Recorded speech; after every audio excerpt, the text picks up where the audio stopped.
story, you'll know what I'm talking about. But before we get into today's story, if you're a fan of the strange, dark, and mysterious delivered in story format, then you come to the right place because that's all I do, and I upload 3, 4, even 5 times every week.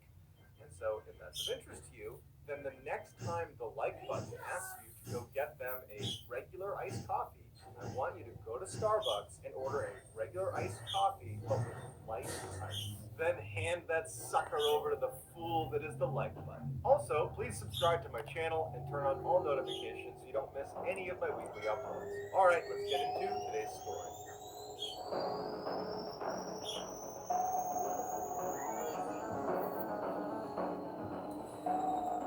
On January 23rd, 2005, which is actually a day that is remembered by the people of New York as Black Sunday, Curtis Myron, who was a New York City firefighter, was trapped on the fourth floor of an apartment in the Bronx. Blazing inferno. He, along with 5 other firefighters, are trapped on the top floor. There was no way out, and they elected to jump from the fourth floor. And unfortunately, Curtis, along with another firefighter, did not survive the fall. In addition to those 2 lives that were lost, another fire had broken out separately in New York the same day that claimed the life of a 3rd firefighter. This was the largest loss of life for the New York City Fire Department since the September 11th attacks. Curtis's wife, Jeanette, and their 2 daughters, Angela, who was a young teenager, and Deneen, who was a little bit younger than Angela, they were inconsolable. And they never thought that their father, their husband, would not come home again. But they were faced with this horrible new reality where Dad wasn't coming home. The Black Sunday tragedy, the loss of those 3 firefighters, had become very high profile. And so news channels and media outlets were showing up at Jeanette's property, hoping to get an interview with she or her kids about what had happened, and they were just not interested in that. And so they felt very trapped inside of the house. And the house itself had been built by Curtis. He had literally built the house. And so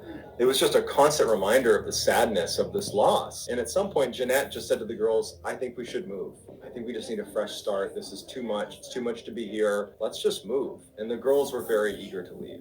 So Jeanette starts doing some house hunting, and quickly she finds this nice little house on Long Island where they live, but farther away from the city. And it was sitting on an acre of land, which for the price that was being asked for it, it was unheard of. They went to the property, and Jeanette could see that the house needed a ton of work. But all of Kurt's firefighter buddies were very eager to support